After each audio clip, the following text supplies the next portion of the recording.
Hey there, welcome back to another video. This time around, it is a review of the 1984 science fiction classic, The Last Starfighter.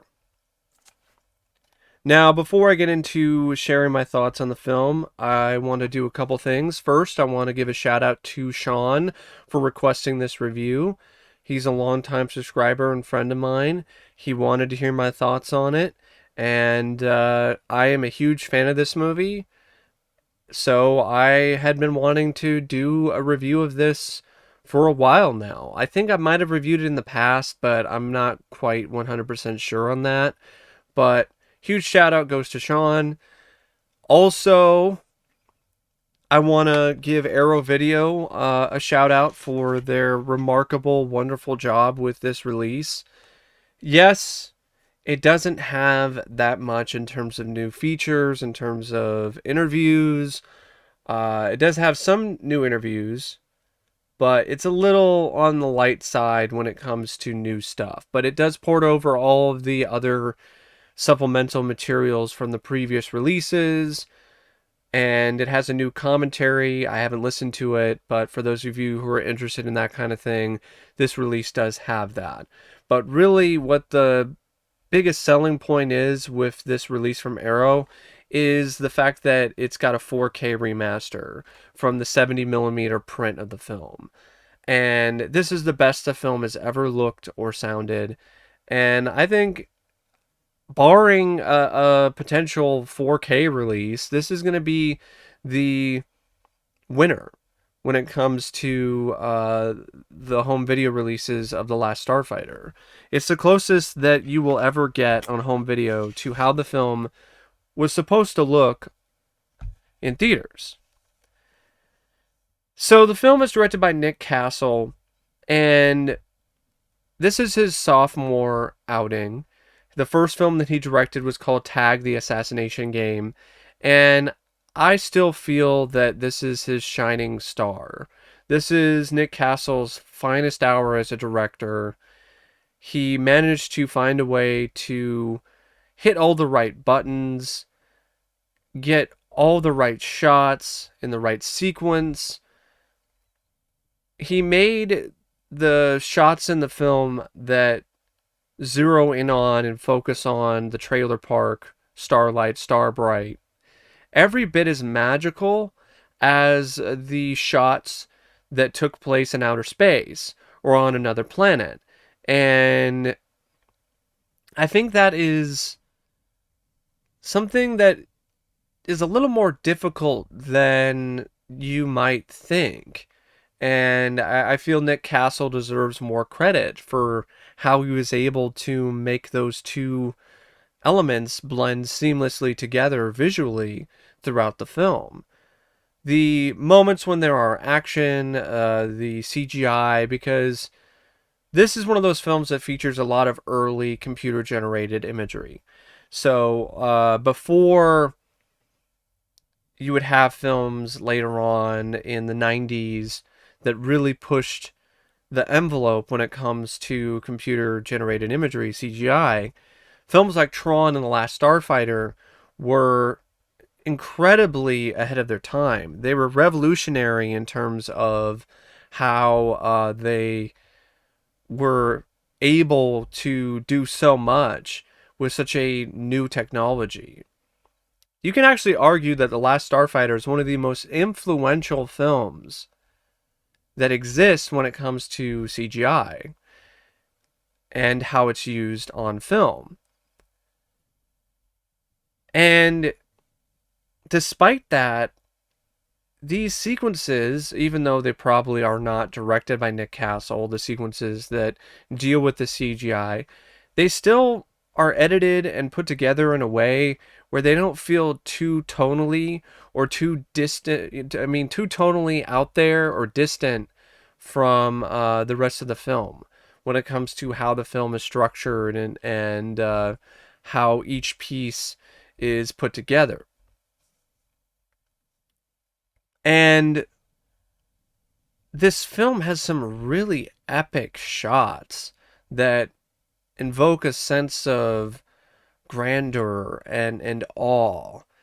And I feel that Nick Castle is a big reason for that.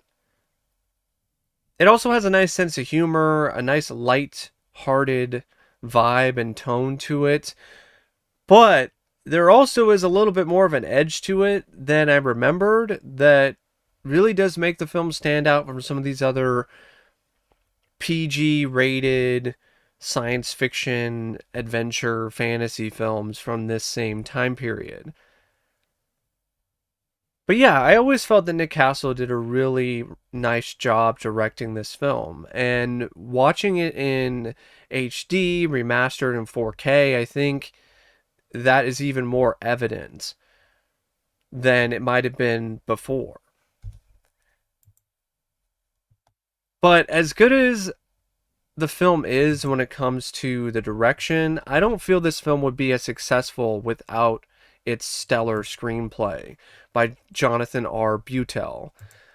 This is a guy who, for all intents and purposes, he was a struggling screenwriter, like a lot of screenwriters have been at some point in their career. Didn't really have a whole lot going. He was actually a cab driver at one point while he was writing this script, but he had a lot of passion for it, and it shows, and it paid off. He took this concept of this kid who is alone in a trailer park at a dead end in his life, in a dead end town, and provided him with an escape in the form of this video game called The Last Starfighter.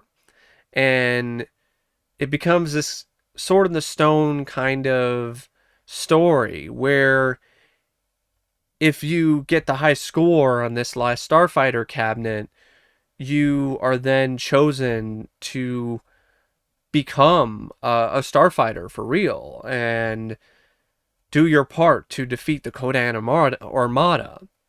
And I feel that that's a really fun idea. It's an old concept, it's an old tale. Like I said, it goes back to King Arthur.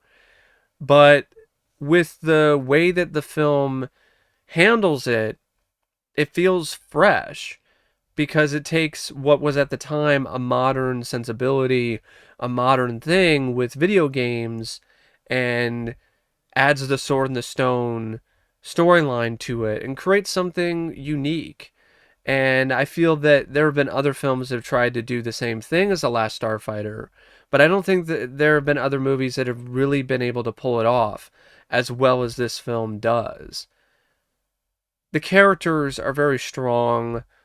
You really root for Alex Rogan and you want him to succeed.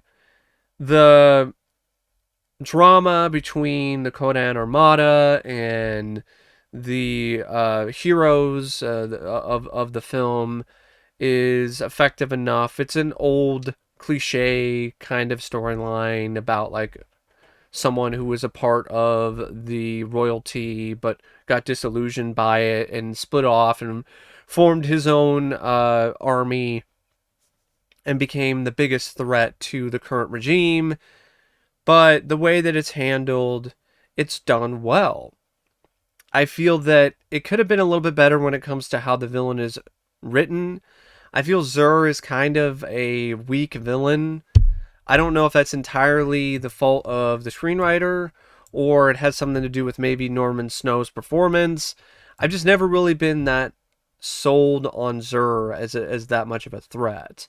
I felt like a lot of the people that were under him in this film, the lizard aliens, the Kodan, I always thought that they were more intimidating and actually were stronger villains than Zur. Because a lot of the time he's either overacting, hamming it up, and it just never really felt like it was authentic, so to speak. Despite the fact that the villain is a little weak, the stuff with the frontier and the way that it manages to incorporate the title into the film by having Alex truly be the last Starfighter and have to find a way to defeat the entire armada against all odds is really quite a imaginative and enjoyable concept, especially when it comes to how they find a way to defeat the Armada with the Death Blossom. Now, it's not just that aspect of the screenplay that works. You also have the stuff with the um, other. I'm trying to remember what the name of it was. There was a specific term for the unit. Yeah, the beta unit. I like the whole beta unit stuff. In fact, audiences at the time when the film was initially screened, they were such big fans of the beta unit that they wound up shooting more sequences to put into the film with the beta unit. That's why Lance Guest looks a little weird. His hairstyle's a little different. That's because they were shot quite long after initial principal photography finished. And I'm glad they shot more scenes because the beta unit stuff is really fun and inventive in its own right. And there's a romance between Alex and his girlfriend, Maggie. And I actually feel that that's a really strong relationship that's built throughout the film. It has its ebbs and flows, but by the end of it, she winds up making a very difficult choice and decides to go into space with Alex. And I feel that that's a different kind of ending for this kind of movie. I understand how it seems a little cliched with the whole, oh, the guy gets the girl and all of that, but it's a nice twist on the whole guy gets a girl thing because there are genuine sacrifices that are made here. She leaves behind her grandmother. She leaves behind everything that's familiar to her to help Alex rebuild the Star League. And speaking of relationships, I feel the relationship between Alex and Grig and Centauri, the way that those are handled and the way that their interactions are written are really solid and really do make these characters come to life. And it helps the film have some genuine suspense and thrills because you care about these characters and you don't want them to die. You don't want these heroes to lose to the villains in the film. And it also has a nice sense of wit and isn't afraid to have a dark joke here or there. When Grig is saying things like, if he's saying the whole line of dialogue where he's like, well, I guess we die, so something along those lines. It was refreshing for this kind of film. And what was also refreshing was the dark bits and pieces. What I mean by that is the film has an edge to it that is really overlooked and makes the film something genuinely special in its own right because it makes things feel like the stakes are even higher. It also makes the villains feel like more of a genuine threat. And it feels like it's not just cartoon stuff, and it's not just the same kind of shtick or the same kind of thing that you've seen done with other films like The Last Starfighter, like Star Wars or some of these other movies. So stuff like when Zur and his men, they torture this one member of the... I'm trying to remember what the name of the hero is. Rylos? Yeah, so it tortures one of the Rylands, and it causes the guy's head to essentially melt. And the film cuts away from it, but there's enough shown that it's pretty brutal. And there's other stuff that I guarantee would have given kids nightmares if they had seen this back in the day. The beta unit, when it's in its initial form, this weird blob-like thing. The sequences with the beta unit when his head is on the desk, or when Centauri first reveals his true form. He turns around and it's like something straight out of a horror movie.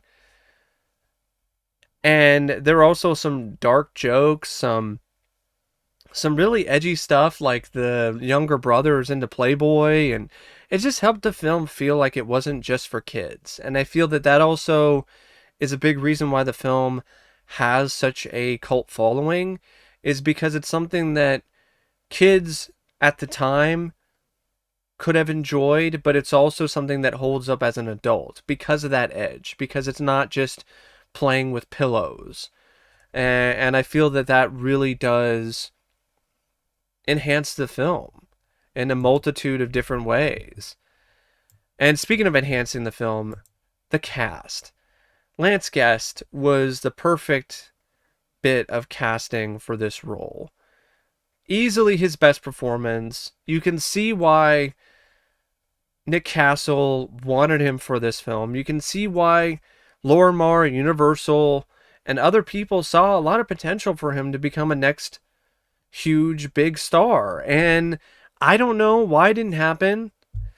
I don't think it's one of those cases where he's not talented enough. The film was a modest success in the box office. It did decently with critics. So I don't understand why Lance Guest didn't go on to bigger and brighter things after this film. It's really, honestly, pretty disappointing and kind of sad that Lance did not have a career renaissance or a moment where his career truly took off after The Last Starfighter. Because 3 years later after this, he was a co-star in Jaws the Revenge. I mean, I really don't feel that Lance Guest deserved that result. I don't feel he deserved that fate after everything that he put into The Last Starfighter. And he showed that he had charisma, he had personality, he had that it factor that you want out of an actor in Hollywood. He reminded me in a lot of ways of Zach Galligan or Michael J. Fox, that same kind of personable, likable feel and ability to really grab an audience and make you care about whatever character he's portraying. And I just, it's just such a sad thing. It really is. Robert Preston, I really had a lot of fun with him as Centauri. Sadly, this is a guy who played fast and loose with his life and was a really big smoker. And I don't remember if he was an alcoholic or not. But because of the fact that he took so many risks, this was his last film. And he picked a really good role to go out on. For a lot of people, Centauri is going to be a very memorable role. And I can totally see why. It had this wry sense of humor that was really a lot of fun. And so was the other aspects of his personality. He wasn't just a joker. Like, you really did feel that he had some genuine care for how things wound up and how Alex was going to find his way through the Star League and so on and so forth. And he was disappointed when he didn't decide to join the Starfighters. And then you have Daniel Harrelly, who I mean, the guy is a legend in his own right. He was Colonel Cochrane in Halloween 3. He was the old man in RoboCop. And this is another really standout role from him. I really loved his own sense of humor with this character.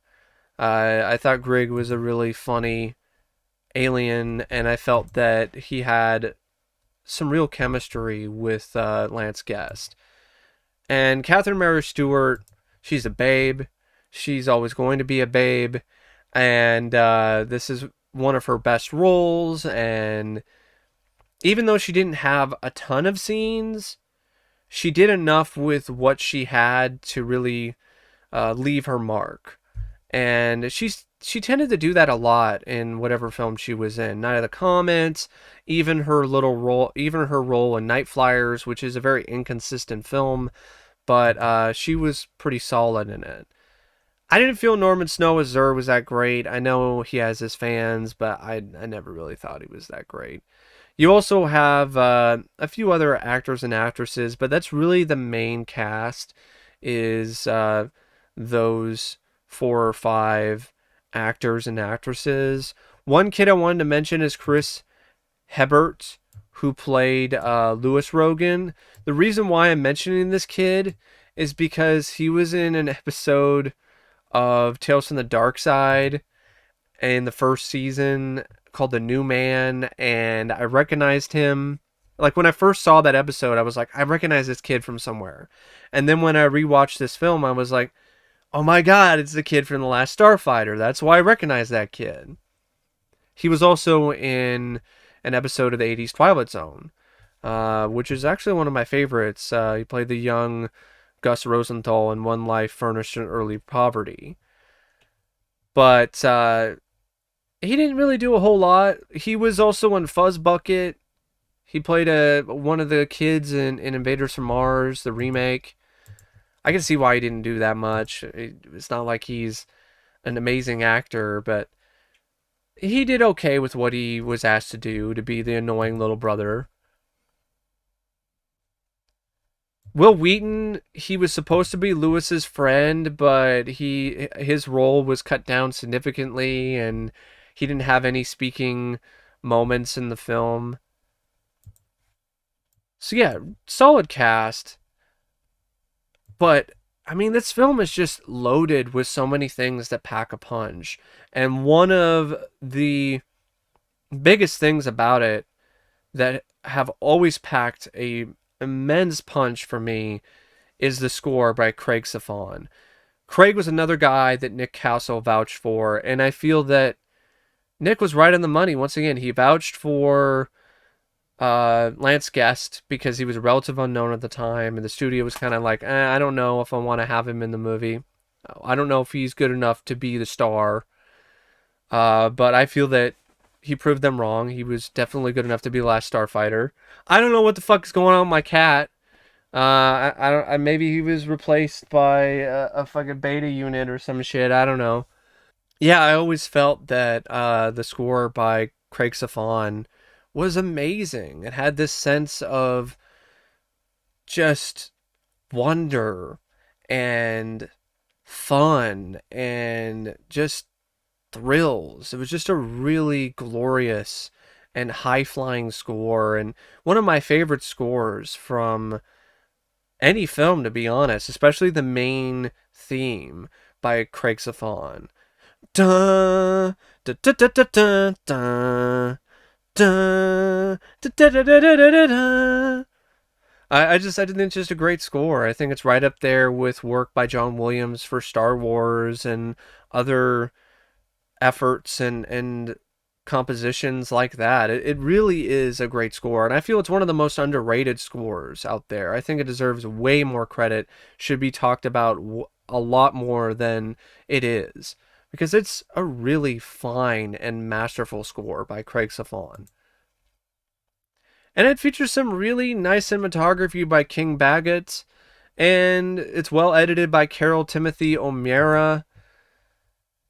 The CGI at times, it definitely does show its age, I gotta be honest.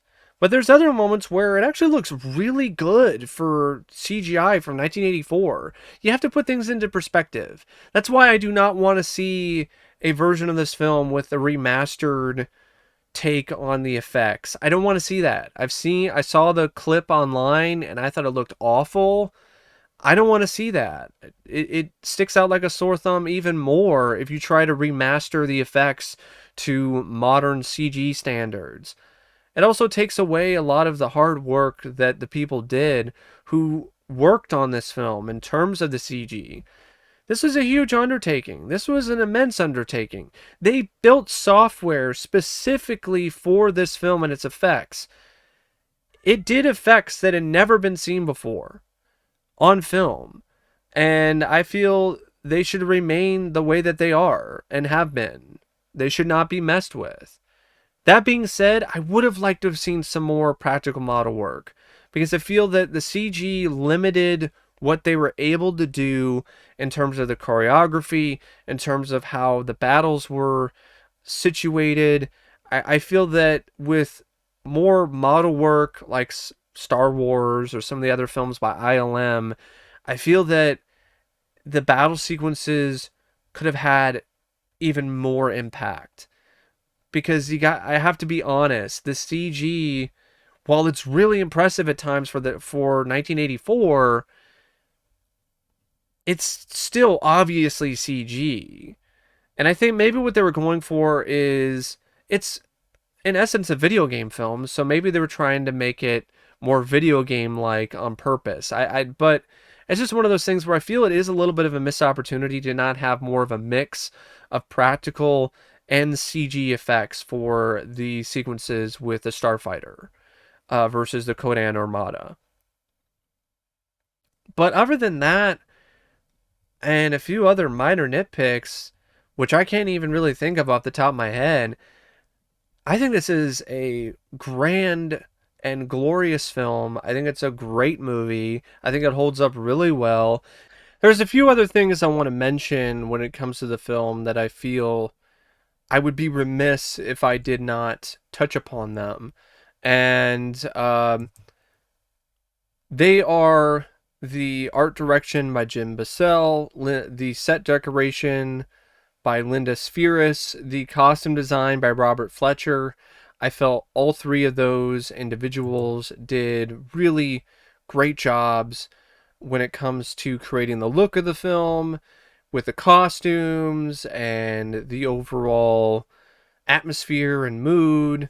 The I thought that they did an equally good job creating the look of Rylos versus the look of the Starlight Starbright trailer home. I also want to mention Ron Cobb and his work, especially for the design of the vehicle that Centauri drives around in throughout the film, and the makeup effects by Lance Anderson and Werner Kepler. I felt that the film had some really amazing and marvelous makeup effects. The job that they did on Grig was very lifelike, very good, as well as some of the other creatures that you saw in the film. So overall, it's a really impressive film on numerous different levels. And it really succeeds on pretty much every technical level. I think The Last Starfighter is a classic. I think it's one of the few films that manages to capture the same sense of wonder and fun and magic as the original Star Wars trilogy. I have always been a fan of this film, and after revisiting it again, it just gets even better, despite some of the few flaws that I do have with it. It's one of my favorites, and I would 100% recommend it if you haven't seen it. And if you have seen it and you weren't that big on it, I recommend giving it another shot, especially on the Arrow video release.